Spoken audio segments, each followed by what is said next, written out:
Hey, good morning. It's Saturday, March 13th. A little cloudy today, but still nice today to be outside. Pleasant temperatures. This morning I want to talk, again, we're talking about the gospel and our children, why the gospel isn't attractive to them often. And one of the reasons that I believe is because we don't take to heart the Bible's instruction to nourish our children. Ephesians 6:4 says, fathers, parents, don't provoke your children to anger, but rather bring them up in the fear and training or discipline and instruction of the Lord. But the bring them up word there in the Greek carries with it the idea of nourishment. It's the same word, the same basic root words that's used a couple of lines earlier about husbands and nourishing their wives. We're to be nourishing our children. And I'm looking now at 1 Corinthians 13 with you, just to get a good understanding of how we can nourish through love. So we've already looked about love has to protect. Love has to be a place of refuge. That's how we nourish. Now I'm going to move on to two lines in verse 6, which are key to keeping stress, because stress is one of the things that makes relationships difficult.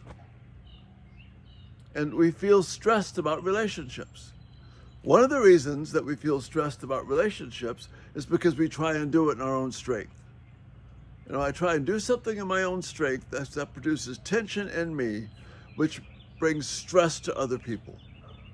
And then when they don't respond well, then I get stressed back. So it's a never-ending cycle.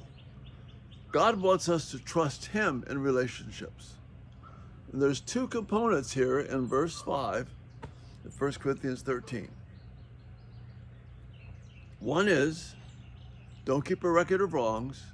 And two, love is not easily angered. You see, being angry easily at other people's missteps, like my children or my husband or wife, becoming easily angered at them produces stress, producing upset. It's not a place of safety. It doesn't protect. All it does is make me out to be self-righteous and not caring and not understanding. Then you add to that, love, nourishing children, does not keep a record of wrongs.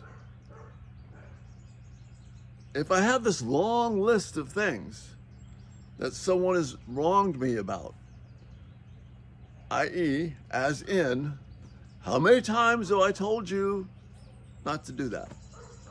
And even if you don't say it, it's running in your mind. The credit roll of all the things, it's just like the end of a movie, all the things that are spilling down the screen of how I've been wronged. And if that credit roll is constantly playing in front of your mind, you can't see anything else but be angered. That produces stress. But if I trust God, if I obey Him, if I am interested in protecting, nourishing, caring, being a place of refuge, that produces a sense of security and safety, both in my trust in God and His Word. I'm rejoicing in truth, like we talked about last night, but I'm also creating a climate where I can be trusted. Do you really like to talk to someone who every time you have a conversation, all you hear about is what you've done wrong? Now, sometimes we have bosses like that, or teachers like that, or friends like that, and you know as well as I do, when that happens, we don't desire to seek that person out for help. We feel stressed around those kind of people. Well, your children are going to have that sense of stress from you, and you're going to be transmitting it to them by keeping this record of wrongs, which leads you to be easily angered. Both of which are counterproductive to love, both of which produce stress and not peace and not security. Does this mean that your kids don't do wrong things? Of course they do wrong things. But we do wrong things before God all the time, and yet he welcomes us. He tells us to come to him, to find a refuge in him, to find refreshment in him. If we're weary and burdened, we're to go to him. Well, you want to create the climate where your children can come to you.